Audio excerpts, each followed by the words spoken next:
चलिए स्टार्ट करते हैं आज की क्लास। आज की क्लास में हम लोग पढ़ेंगे हिंदी के टॉप 50 MCQ, वो भी आपके KVS, यूपी टेट और सीट टेट के लिए। हिंदी कोई भी हो, एग्ज़ाम कोई भी हो, हिंदी हिंदी ही रहती है। तो KVS के लिए कोई अलग से हिंदी नहीं है, ना यूपी टेट ना सीट टेट, सभी की हिंदी एक समान है, इसलिए हम लोग एक साथ पढ़ सकते हैं। चलिए स्टार्ट करते हैं आज के पहले प्रश्न से। और यदि अभी तक आपने चैनल को सब्सक्राइब नहीं किया, सब्सक्राइब कर लीजिएगा और वीडियो को लाइक कर दीजिएगा, ठीक है। सभी प्रश्न बहुत ही महत्वपूर्ण हैं, कुछ प्रश्न PYQ के हैं, कुछ नए प्रश्न हैं। क्लियर? तो आज का पहला सवाल है, निराला किस काव्य धारा के प्रमुख कवि माने जाते हैं?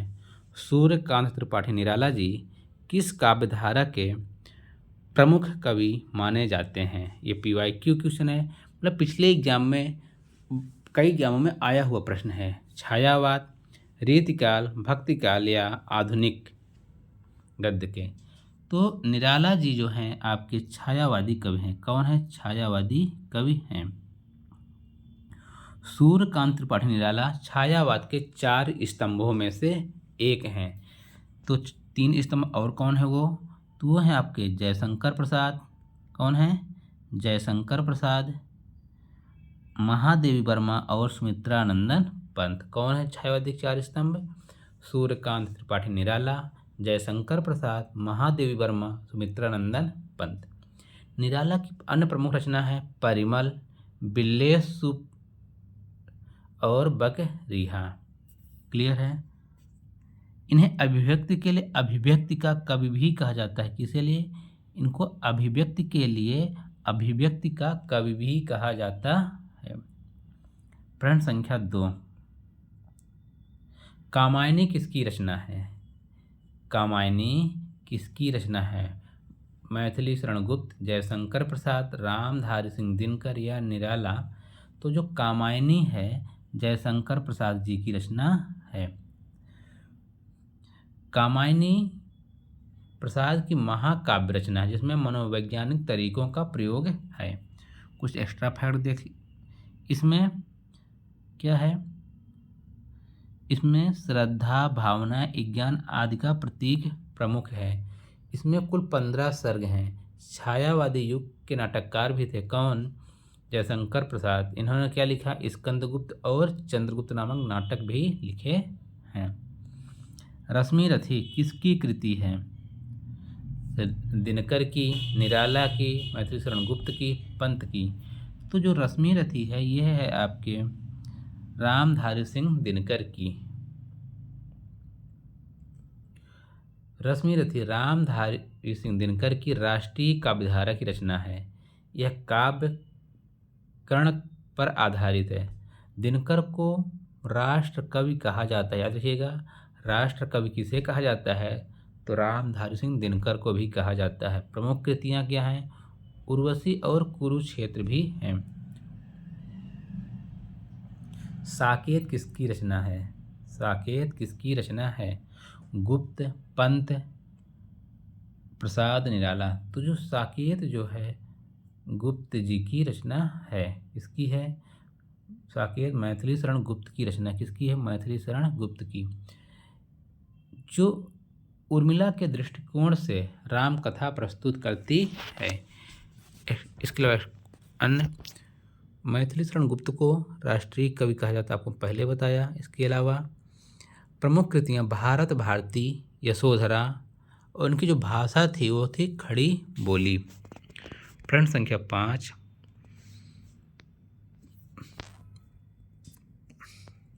हिंदी का प्रथम मौलिक महाकाव्य कौन है? रामचरितमानस, पद्मावत, मेघदूत, काव्यदर्श। तो ये है आपका पद्मावत। कौन है? पद्मावत।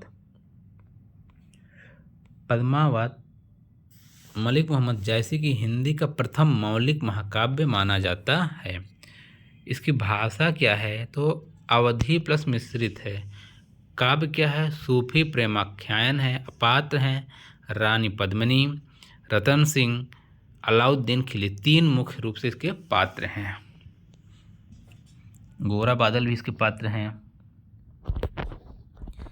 न ही दरिद्रता नीह मनुज किस कवि की पंक्ति है? नहीं दरिद्रताएं हीन मनुज, नहीं दरिद्रता हीन मनुज किस किस कवि की पंक्ति है? गुप्त, कबीर, तुलसीदास, निराला। तो यह जो पंक्ति हैं मैथिली शरण गुप्त जी की हैं। यह पंक्ति मैथिली शरण गुप्त की रचना की भारत भारती से लिया गया है। भारत भारती राष्ट्रवाद से जुड़ी कृति है, ठीक है, और 1912 में प्रकाशित हुई थी। गुप्त की सरल और भावात्मक शैली भी है। सवैया किस छंद का प्रकार है? मात्रिक, वार्णिक, मिश्रित या मुक्त? जो सवैया है एक वार्णिक छंद। कैसा है? वार्णिक छंद है। बिहारी सतसई में सवैया प्रसिद्ध है। वार्णिक छंद वर्णों की गणना पर आधारित है। मात्रिक छंद मात्राओं पर आधारित है। प्रश्न संख्या 8, तुलसीदास किस भाषा के कवि हैं? अवधी, ब्रज, हिंदी मिश्रित, मैथिली। तो तुलसीदास जो हैं आपके अवधी भाषा के कवि हैं। इन्होंने जो कवितावली लिखी, तुलसीदास ने अपनी कवितावली ब्रज भाषा में लिखी, याद रखिएगा। जो कवितावली है इनकी, ये मेन रूप से तो अवधी के हैं, लेकिन जो इन्होंने कवितावली लिखी वो ब्रज भाषा में लिखी है, ठीक है। इनकी अन्य महत्वपूर्ण कृतियाँ जो है विनय पत्रिका और दोहावली भी है। तुलसीदास को आदर्शवाद का कवि माना जाता है। अगले प्रश्न की ओर बढ़ें। हिंदी गद्य का जनक किसे कहा जाता है? भारतेंदु, प्रेमचंद, आचार्य महावीर प्रसाद द्विवेदी, बालकृष्ण भट्ट। तो हिंदी का जनक कहा जाता है भारतेंदु को। किसको कहा जाता है? भारतेंदु को। भारतेंदु हरिश्चंद्र को हिंदी गद्य का जनक और हिंदी नव जागरण का अग्रदूत माना गया है, ठीक है। इन्होंने और कौन से नाटक लिखे? अंधेर नगरी लिखा, पत्र हरिश्चंद्र मैगजीन प्रकाशित किया, और इनकी जो भाषा थी सरल, सहज और नवीन हुआ करती थी। प्रश्न संख्या 10, गोदान किस प्रकार की रचना है? पीवाईक्यू क्वेश्चन है। गोदान एक उपन्यास है। क्या है? एक उपन्यास है। प्रेमचंद का सर्वोत्तम उपन्यास गोदान है, ठीक है। इसका विषय क्या है? इस गोदान में इसका जो विषय है ग्रामीण जीवन और सामाजिक विषमता पर चर्चा हुई है पूरे गोदान में। और जो मुख्य पात्र थे होरी, धोबा और धनिया हैं। और प्रेमचंद को उपन्यास सम्राट भी कहा जाता है। आइए अगले प्रश्न की ओर देखते हैं। निर्देश किस काव्य का अंग है? निर्देश, विधान, आज्ञा, प्रश्न, विस्मय किस काव्य का अंग है? यह आज्ञा है। क्या है? निर्देश आज्ञा है। आज्ञावाचक वाक्य में आदेश निर्देश होता है। किसमें? आज्ञावाचक वाक्य में आदेश और निर्देश दोनों होते हैं। जैसे यह काम करो, यह आज्ञा हुआ। कृपया पानी दीजिए, यह निवेदन हुआ। मत जाओ, ये निर्देशात्मक वाक्य है। मृग का पर्यायवाची, मृग, मृग यानी हिरण। हिरण का पर्यायवाची जो हिरण है यानी हरिण को लिखा जाता है, गरुड़ नहीं हो सकता, ठीक है। ऑप्शन नंबर ए सही है। देखिए, मृग को हिरण कह दिए, गज को हाथी, श्वान को कुत्ता। क्लियर। असत्य का विलोम शब्द है। असत्य का अविश्वास, सत्य, झूठ, कपट। तो असत्य का जो विलोम शब्द होगा आपका सत्य होगा। क्या होगा? सत्य होगा। वो सरल है। असत्य का झूठ, सत्य धर्म का आधार है। सत्यवादिता एक नैतिक गुण है। और हिंदी व्याकरण में विलोम दो विपरीत अर्थ वाले शब्द होते हैं। ने किस कारक चिन्ह का है? ने किस कारक चिन्ह का है? पीवाईक्यू से प्रश्न है आपके। करण कर्ता ने किस कारक चिन्ह से? करण, संप्रदान, कर्ता, आपादान। तो जो ने है करण का कारक चिन्ह है। कर्ता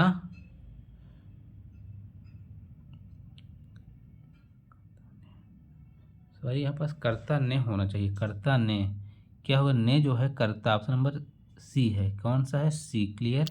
कर्ता ने करण से। क्लियर। तो कर्ता क्या होता है? कारक, वाक्य का कर्ता। करण जिससे कार्य हो, और आपादान हटाव या वियोग। क्लियर है। अकर्मक क्रिया का अर्थ है जो कर्म ले, जो कर्म न ले, जो कार्य न बताए, उपयुक्त में से कोई नहीं। जो अकर्मक क्रिया वह होती है जो कर्म न ले। ऑप्शन नंबर 20 सही होगा यहाँ पास। व्याख्या बिना कर्म वाले क्रिया। हंसना सोना अकर्मक है। सकर्मक क्रिया में क्या है? खाना पढ़ना।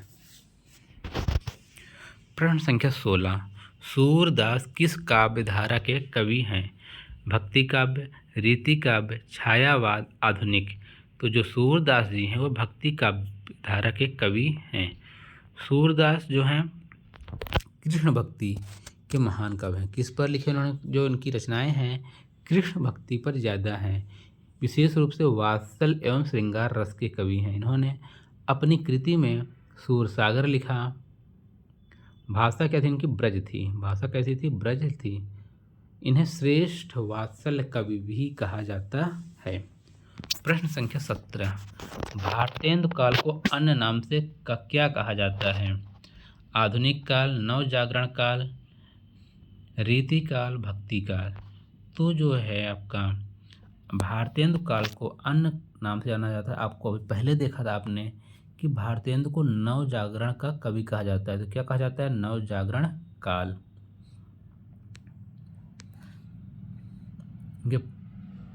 इस समय के प्रमुख रचनाकार भारतेंदु बाल मुकुंद भी हैं और इन लोगों ने राष्ट्रीय चेतना का विकास किया।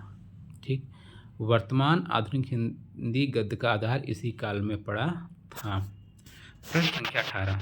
साहित्य का उद्देश्य लोकमंगल है, यह कथन किसका है? रामचंद्र शुक्ल, महावीर प्रसाद द्विवेदी, भारतेंदु या पंत?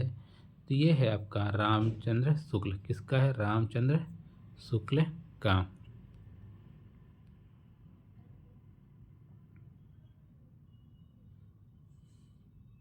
आचार्य रामचंद्र शुक्ल साहित्य के उद्देश्य को लोकमंगल बताते हैं। हिंदी साहित्य का इतिहास मनोवैज्ञानिक आलोचना के समर्थक हैं। इन्हें आलोचक का जनक भी कहा जाता है। किसको? आचार्य रामचंद्र शुक्ल जी को। रूपक किसका भेद है? रूपक छंद है, अलंकार है, लिंग है, संधि। जो रूपक है, रूपक अलंकार का भेद है।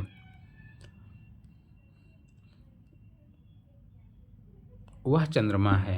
इसमें उपमेय उपमान का अभेद होता है। तो यहाँ उपमा दी जाती है, वह चंद्रमा है। चंद्रमा है नहीं, लेकिन क्या दी जाती है? एक उपमेय दी जाती है।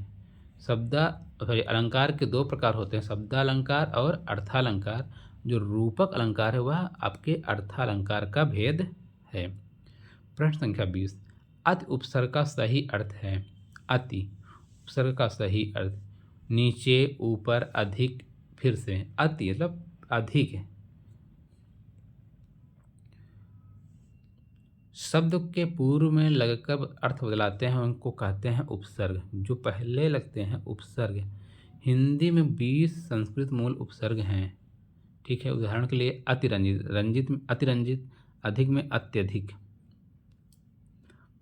बालक का तत्सम रूप बच्चा, बालक, बाला, बालिका। बालक का तत्सम रूप बालक ही है। ठीक है। बालक क्या है? बालक ही है। बालक स्वयं तत्सम शब्द है। क्लियर। तद्भव तो बच्चा होता है। तत्सम संस्कृत रूप। तत्सम चीज़ क्या होती है? तत्सम जो संस्कृत में लिखा होता है वही तत्सम है। और तद्भव क्या होता है? जो परिवर्तनीय हो, परिवर्तित किस रूप में हो? स्थानीय भाषा में आ गया हो, उसे बोलते हैं तद्भव। अंधेर नगरी किसकी रचना है? प्रेमचंद, निराला, भारतेंदु, दिनकर। जो अंधेर नगरी है भारतेंदु की रचना है। यह सामाजिक व्यंग नाटक है। संवाद टका शेर भाजी, टका शेर खाजा। आप कक्षा 5 की किताब में देखेंगे तो ये कहानी है।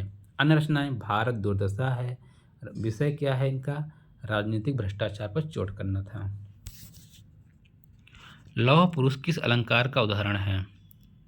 रूपक, यमक, उपमा, अनुप्रास। तो लौह पुरुष जो है अनुप्रास अलंकार का उदाहरण है। लौह पुरुष में ला वर्ण की पुनरावृत्ति होने से अनुप्रास है। अनुप्रास वर्ण की आवृत्ति होती है, ध्यान दीजिएगा। कैसे पहचानेंगे? अनुप्रास अलंकार में वर्ण की आवृत्ति होती है और यमक अलंकार में शब्द की आवृत्ति होती है। रूपक में एक दूसरे में लीन हो जाते हैं। बुजुर्ग किसका तद्भव है? वृद्ध, वरुण, विवेक, आधुनिक। तो जो बुजुर्ग शब्द है वह वृद्ध का तद्भव रूप है।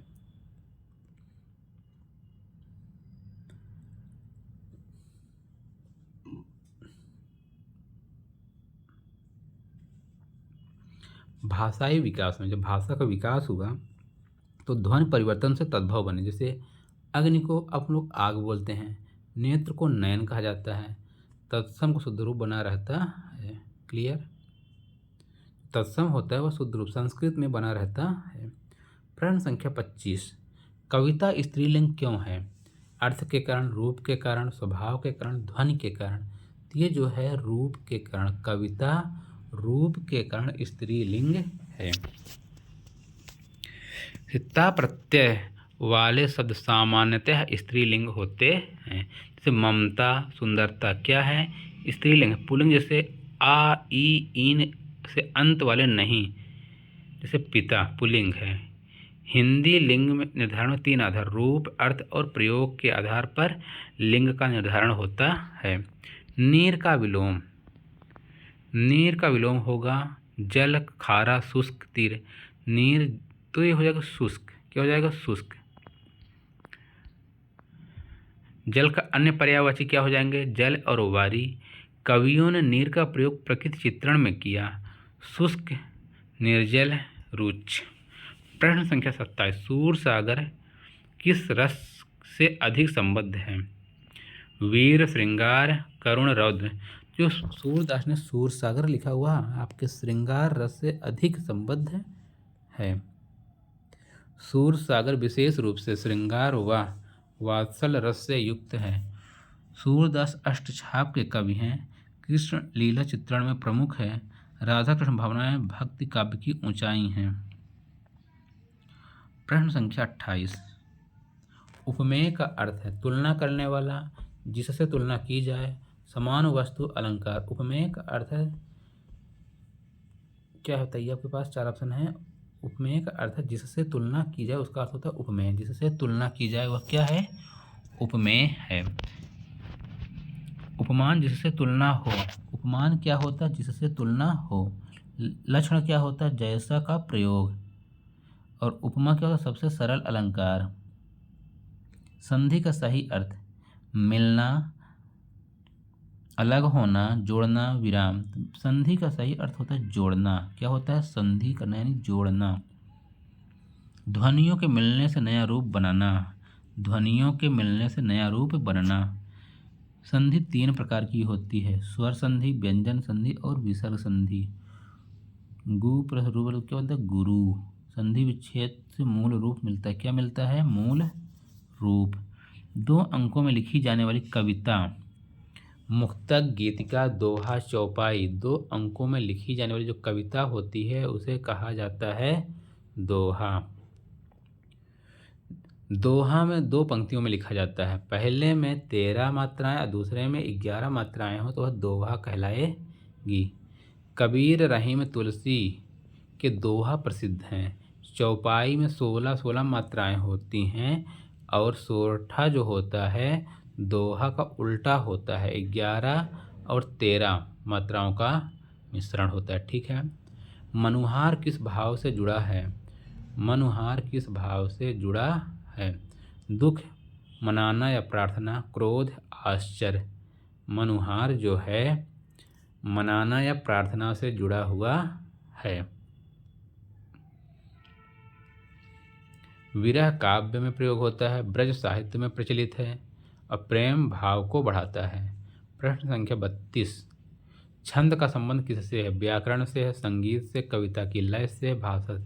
छंद का प्रयोग कविता की लय के लिए प्रयोग किया जाता है, इसलिए कविता की लय। मात्रिक छंद, वार्णिक छंद, मुक्तक छंद है। छंदहीन कविता जो है मुक्तक छंद होती है। छंद क्या होता है? काव्य की आत्मा। जो छंद क्या है? काव्य की क्या है? आत्मा है। रीत काल का मुख्य आधार क्या है? नीति, श्रृंगार, वीर, भय। तो रीति काल का मुख्य आधार है श्रृंगार। क्या है? श्रृंगार। रीत काल के प्रमुख कवि जो हैं आपके बिहारी, केशव और पद्माकर हैं। अलंकार प्रधान साहित्य है। ठीक है। अब भाषा क्या है उस समय की? ब्रज। दोहा का सर्वश्रेष्ठ कवि कौन है? कबीर, तुलसी, बिहारी, रहीम। तो दोहा लिखने के सर्वश्रेष्ठ कवि हैं कबीर दास के। आपने पढ़ा होगा कबीर दास के दोहे। कबीर के दोहे श्रेष्ठ माने गए हैं। सरल भाषा में गूढ़ अर्थ, सामाजिक सुधार पर संदेश दिया इन्होंने। साखी रूप में प्रसिद्ध हैं। इनकी सभी कविताओं को एक संकलित रूप साखी कहा गया है। साखी, शबद, रामायणी, इसको भी याद रखिए। इनकी क्या है? रचनाएं हैं। गद्य की विशेषता क्या है? गद्य की विशेषता कथन संबंधित कथन हो। क्या हो? संबंधित कथन होना चाहिए। गद्य का तो सीधे सपाट क्रमबद्ध कथन। कविता के विपरीत लय अनिवार्य नहीं है। यहाँ पास निबंध, यात्रा, वृत्तांत, कहानी सब क्या है? गद्य हैं। गद्य के आधुनिक हिंदी का आधार माना गया है। वह दौड़ रहा किस काल का वाक्य है? सामान्य, अपूर्ण, वर्तमान, भविष्य। तो यह अपूर्ण वर्तमान है। वह दौड़ रहा है, कहाँ दौड़ रहा कुछ पता नहीं, तो यह अपूर्ण वर्तमान है। वह दौड़ रहा अपूर्ण वर्तमान है। Present continuous. रहा था अपूर्ण भूत होगा, रहा होगा अपूर्ण भविष्य होगा। सरल वर्तमान, वह दौड़ता है। यह क्या है? सरल वर्तमान। प्रश्न संख्या 37 कह रहा है मछली जल की रानी, इसमें कौन सा अलंकार है? मछली जल की रानी है, ये किसने कहा? ये अतिशयोक्ति अलंकार है, कवि ने कहा। ठीक है। अतिशयोक्ति का अर्थ होता है बढ़ा चढ़ाकर कहना। कविता में भाव बढ़ाने हेतु प्रयोग किया गया। वह आसमान छू रहा है, जैसे आसमान तो छू नहीं रहे हैं आप, लेकिन बढ़ाया गया है आपको। कहानी का जनक प्रेमचंद, जयशंकर प्रसाद, भारतेंदु या रविंद्रनाथ। तो जो कहानी का जनक है वो प्रेमचंद जी हैं। पहली महत्वपूर्ण कहानी बड़े घर की बेटी। इनकी महत्वपूर्ण कहानी थी बड़े घर की बेटी। उसके बाद इनका कहानी जो संग्रह है मान सरोवर है। ये यथार्थवाद के अग्रदूत भी कहे जाते हैं। शिक्षक शब्द में प्रयुक्त प्रत्यय अक, कार, अन, एक। तो जो शिक्ष में अक लग गया तो शिक्षक बने। Option number A. शब्द के अंत में जुड़ता है भाव प्रत्यय ता, ई, तो क्रियावाचक ना। प्रत्यय क्या होते हैं? शब्द के अंत में जो शब्द या वर्ण हो उसके अंत में जुड़ता है तो वो नया अर्थ देगा, वही होता है प्रत्यय। क्लियर।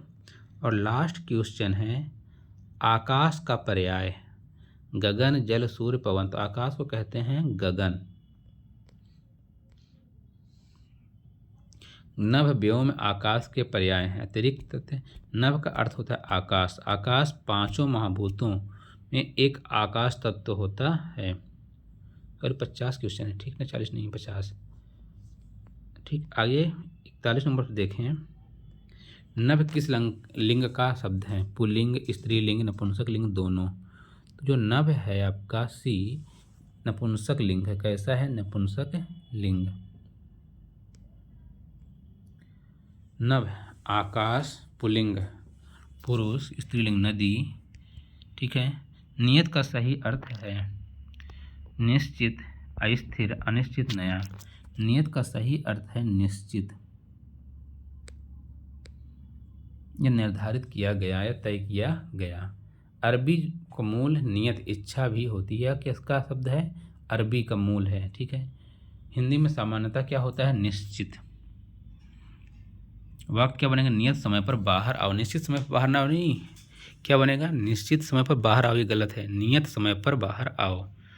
प्रश्न संख्या 43। कहना का भाववाचक संज्ञा रूप है कहा, कहाना, कथन, कहावत। तो कहना का जो सही रूप होता है वो होता है कथन। क्या होता है? कथन। अनुस्यूत भाव दर्शाने के लिए कहना कथ्य, कथन, लिखना लेखन। जो पढ़ाया गया है किस वाच्य का उदाहरण है?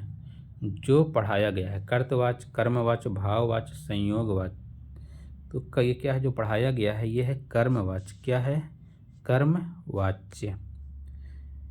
क्रिया का प्रभाव कर्म पर पड़ता है, क्रिया का प्रभाव कर्म पर पड़ता है, उसे बोलते हैं कर्मवाच्य। कर्तवाच्य में कर्ता प्रधान होता है। कौन होता है? कर्ता प्रधान होता है। भाववाच्य में कर्ता कर्म अप्रासंगिक होते हैं। कर्मवाच्य में प्रयोग गया है, किया गया। शहर शब्द का तद्भव नगर, शहर, नगरिका, ग्राम। तो ये है आपका शहर शब्द का शहर, ये क्या है? तद्भव। शहर सही ये है।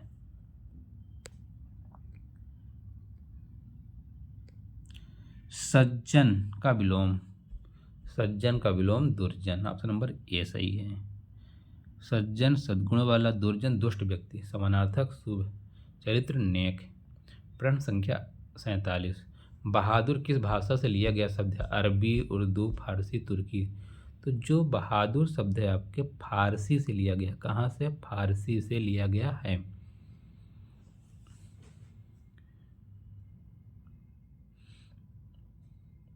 उर्दू में भी व्यापक प्रयोग हुए हैं, जैसे साहसी और वीर किसके हैं? उर्दू के हैं। दरवाजा, कलम, किताब ये किसके हैं? फारसी के हैं, याद रखिए। काले बादल किस अलंकार का उदाहरण है? रूपक, उपमा, विशेषण, अनुप्रास। तो ये काले बादल जो विशेषता बता रहे हैं कौन? तो ये विशेषण है। क्या है? विशेषण है। विशेषण दो प्रकार के होते हैं, गुणवाचक, परिमाणवाचक। जैसे लड़का, लंबा लड़का, तो विशेषता क्या बताई गई? लंबा। 3 किताबें, विशेषता क्या? संख्यावाचक, 3 किताबें। लिख धातु किस रूप का है? तो लिख धातु धातु है।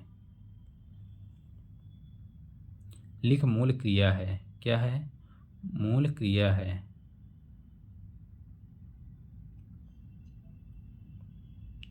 शब्द का शाब्दिक अर्थ क्या है? आवाज, स्पर्श, संकेत, वाक्य।